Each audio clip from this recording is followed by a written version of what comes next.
Welcome to SS news. నేను మీ శిరీష.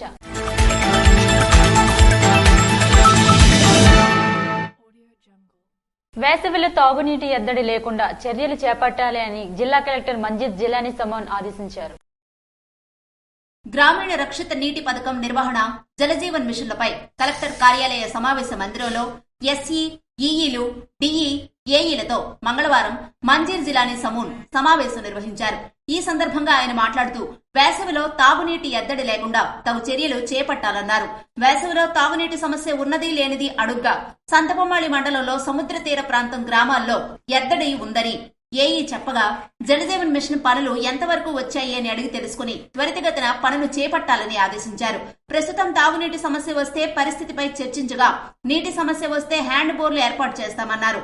ఇవే కాకుండా జిల్లాలో ఎక్కడైనా తాగునీటి సమస్య ఉందా అని కలెక్టర్ ఆరా తీయగా కొండ ప్రాంతాల్లో గ్రావిటేషన్ ద్వారా సమస్య లేకుండా తాగునీరు అందిస్తున్నట్టు చెప్పారు. కొండ ప్రాంతాల్లో తాగునీటి సమస్య లేకుండా చర్యలు చేపట్టాలని కలెక్టర్ ఆదేశించారు. ఎక్కడైనా సమస్య ఉంటే గుర్తించాలన్నారు. మండలాల వారీగా సమీక్షించి మండలాల్లో ఎంపీడీఓలతో సమన్వయం చేసుకోవాలని చెప్పారు. హ్యాండ్ పంప్స్, బోర్వెల్స్ ఎక్కడైనా సమస్య వస్తే తక్షణమే చర్యలు చేపట్టాలని ఆదేశించారు. రానున్న వేసవిలో ఎక్కడా తాగునీటి సమస్య తలెత్తకూడదన్నారు. ల్యాబ్ లో ఏ పరీక్షలు చేస్తారని కలెక్టర్ డిఈని అడుగ్గా నైట్రేటు, ఫ్లోరైడ్ తదితరమైనవి పరీక్షిస్తామని డిఈ చెప్పారు. తాగునీటిలో కాలుష్యం లేకుండా చూడాలని మందసలో ఫ్లోరైడ్ వచ్చిందని వెంటనే ఆ బోర్ ని కండెమ్ చేశామని సంబంధిత ఏఈ వివరించారు. ఆర్ఓ ప్లాంట్స్ ఎన్ని ఉన్నాయో కలెక్టర్ అడిగి తెలుసుకున్నారు. కాలుష్యం ఉన్న ప్రాంతాలైన మండలాలు, గ్రామాలు ఏమైనా గుర్తించారా? అలాంటి గ్రామాలకు పైప్ లైన్ల ద్వారా తాగునీరు అందించేందుకు 10 రోజుల్లో గుర్తించి చర్యలు చేపట్టాలని ఆదేశించారు. జలజీవన్ మిషన్ కింద పనులు త్వరితగతిన చేపట్టాలని ఆదేశించారు. లేఅవుట్స్, ఇళ్ల కనెక్షన్లు ఎన్ని కనెక్షన్లు ఇచ్చారని అడిగి తెలుసుకున్నారు. భవన నిర్మాణ కార్మికులకు రిలే నిరాహార దీక్షకు సంఘీభావం తెలియజేసిన మాజీ శాసనసభ్యులు ఇన్ఛార్జ్ బొగ్గు రమణమూర్తి బుధవారం సిఐటియు భవన నిర్మాణ కార్మిక సంఘం మెమో 1214 రాష్ట్ర ప్రభుత్వం తక్షణమే తొలగించాలి అనే నినాదంతో స్థానిక అంబేద్కర్ జంక్షన్ వద్ద చేపట్టిన రిలే నిరాహార దీక్షకు సంఘీభావాన్ని తెలిపిన మాజీ శాసనసభ్యులు ఇన్ఛార్జ్ బొగ్గు రమణమూర్తి మరియు నాయకులు, కార్యకర్తలు. కార్యక్రమంలో రమణమూర్తి మాట్లాడుతూ కార్మికుల ఐక్యత తెలుగుదేశం పార్టీతోనే సాధ్యమని, ప్రస్తుత ప్రభుత్వం 53 నెలలుగా కార్మిక రంగాన్ని పూర్తిగా వారి నిధులు, విధులను పక్కన పెట్టిందని, ప్రభుత్వం ఏర్పడిన నుండి కూడా ఇసుకను నిలిపేసి కార్మికుల పొట్ట కొట్టిందని, ఇనుము, ఇసుక, సిమెంటు, ఇతర నిర్మాణ రంగానికి సంబంధించిన సామగ్రి రేట్లు పెరుగుదల చేసి నిర్మాణాలు తగ్గించి వారిని రోడ్డున పడేసిందని అన్నారు. ఇప్పుడు కొత్తగా మెమో 1214ను తీసుకువచ్చి వారు కార్మికులకు సంక్షేమ పథకాలు నిలుపుదల చేశారు.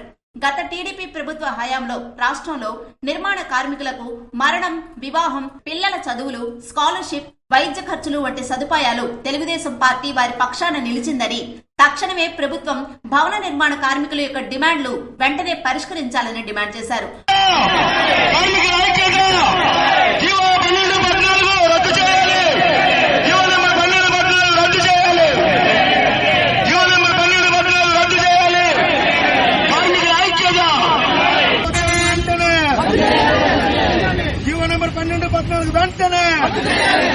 భవన నిర్మాణ కార్మిక సంఘాలుగా రిలే నిరాహార దీక్షకి సంఘీభావంగా ఈవేళ తెలుగుదేశం పార్టీ తరఫున మేమందరం రావడం జరిగింది. ఈవేళ ఈ రాష్ట్రంలో భవన నిర్మాణ కార్మికులకి ఉపాధి లేక వాళ్ళ హక్కులు కాలరాసి ఈ ప్రభుత్వం దగా చేసి మోసం చేసింది. ఏదైతే 1214 జీవో ఉందో తక్షణమే రద్దు చేయాలి. ఏ కార్మికుల గురించి ఈ చట్టాన్ని తెలుగుదేశం ప్రభుత్వ హయాంలో పెట్టారో, ఏ కార్మికుల గురించి అయితే ఆ భవన కార్మికులు మరి సంక్షేమం గురించి కొన్ని పథకాలు, దాంట్లో బీమా పథకం అవ్వచ్చు, లేకపోతే పిల్లల చదువుల గురించి అవ్వచ్చు, పిల్లల గురించి అవ్వచ్చు, వాళ్ళ సంక్షేమానికి ఖర్చు పెట్టవలసిన నిధుల్ని వాళ్ళ దారి మళ్లించి భవన నిర్మాణ కార్మికులకి దగా చేసిన ఈ జగన్మోహన్ రెడ్డి ప్రభుత్వం ఒక్క నిమిషం కలిపి అధికారంలో ఉండడానికి అర్హత లేదని సందర్భంగా తెలియజేస్తూ, ఏదైతే కార్మికుల సంక్షేమానికి తెలుగుదేశం పార్టీ కట్టుబడి ఉందో మళ్ళా ప్రభుత్వం వచ్చిన తర్వాత కలిపి వాటి కట్టుబడి ఉంటుంది. ఈ 14-12 జీవోను రద్దు చేయడానికి కలిపి తెలుగుదేశం పార్టీ సిద్ధంగా ఉంది. మరి కార్మికుల పక్షాన ఈవేళ కాదు, అన్న ఎన్టీ రామారావు తెలుగుదేశం పార్టీ ఆవిర్భావమే కార్మికులు, కర్షకులు, పేద వర్గాల గురించి పుట్టింది తెలుగుదేశం ప్రభుత్వం. గతంలో కలిపి చంద్రబాబు నాయుడు ఈ భవన నిర్మాణ కార్మికుల గురించి ఏవైతే సంక్షేమ అభివృద్ధి కార్యక్రమాలు చేపట్టాడో మళ్ళా అవే కొనసాగిస్తాం. మరి కార్మికుల పక్షాన మేము ఉంటాం, ఈ ప్రభుత్వం పైన పోరాటం చేస్తాం, అధికారంలోకి వచ్చిన తర్వాత కార్మికుల గురించి పనిచేస్తామని ఈ సందర్భంగా మనం చేస్తున్నాం. మాజీ సర్పంచ్ గొద్దు చిట్టిబాబు, రాష్ట్ర ఎస్సీ కార్యదర్శి బెవరరాము, పట్టణ పార్టీ అధ్యక్షులు కింజరాపు రామారావు, వార్డు మెంబర్ గొలివి రామారావు తదితరులు ఈ కార్యక్రమంలో పాల్గొన్నారు. భవన నిర్మాణ కార్మికులకు సంక్షేమ చట్టం అమలు చేయాలని సిపిఎం జిల్లా కార్యదర్శి డి గోవిందరావు ప్రభుత్వాన్ని డిమాండ్ చేశారు.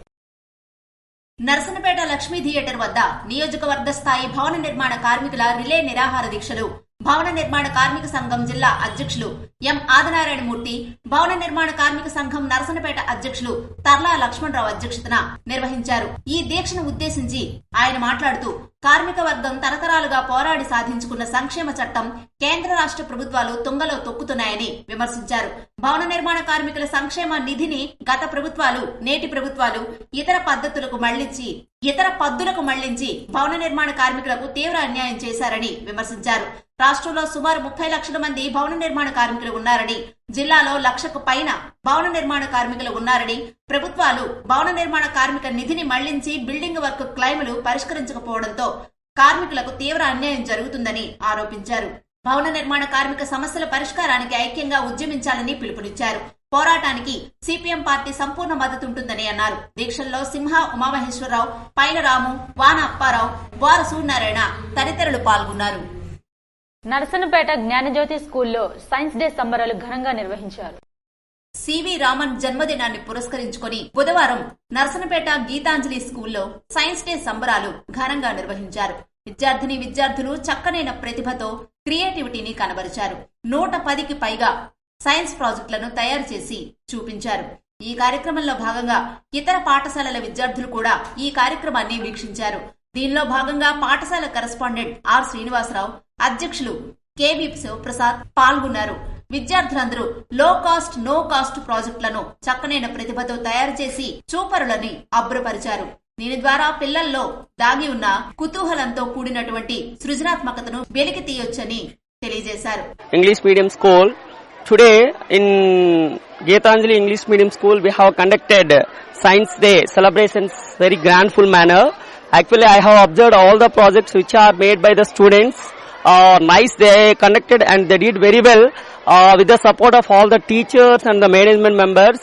I personally thank to each and every child who had made such an effort to keep the extraordinary manner and doing extraordinary projects.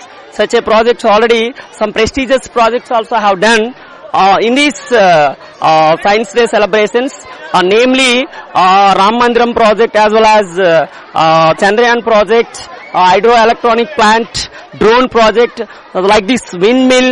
So majority of the some model workings also they have done. I feel very happy to be part of in this particular celebrations. Krishna from Geetanjali School. I am physics faculty here. Today we conducted Science Day program very extraordinary manner.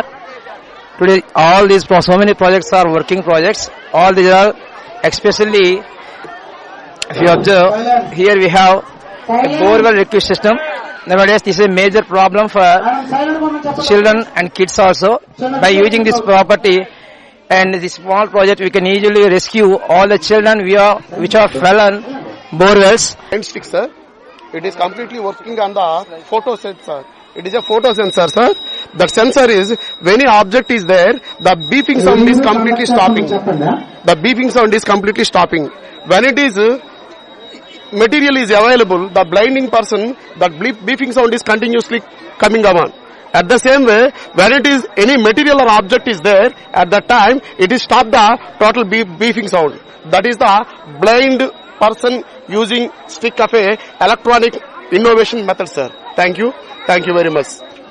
కార్యక్రమంలో పాఠశాల ఉపాధ్యాయులందరూ ఉత్సాహంగా పాల్గొన్నారు. గుమ్మడం గ్రామంకు చెందిన ఒంటరి మహిళ తీటి సత్యమ్మకు ఆర్థిక సహాయం చేస్తానని మాట ఇచ్చిన టీడీపీ నేత మజ్జి రమణమూర్తి. గుమ్మడం గ్రామానికి చెందిన ఒంటరి మహిళ తీటి సత్యమ్మ నివాస గృహం పాడైనందున రేకుల షెడ్డు మరమ్మతులకు ఆర్థిక సాయం చేస్తానని టీడీపీ నేత మజ్జి రామ్మూర్తి మాటిచ్చారు. ఇందులో భాగంగా బుధవారం నాడు స్థానిక టీడీపీ నాయకులతో కలిసి తీటి సత్యమ్మ నివాస గృహాన్ని సందర్శించి వెంటనే రేకుల షెడ్ మరమ్మతులు చేయాల్సిందిగా స్థానిక టీడీపీ నాయకులకు ఆదేశించారు.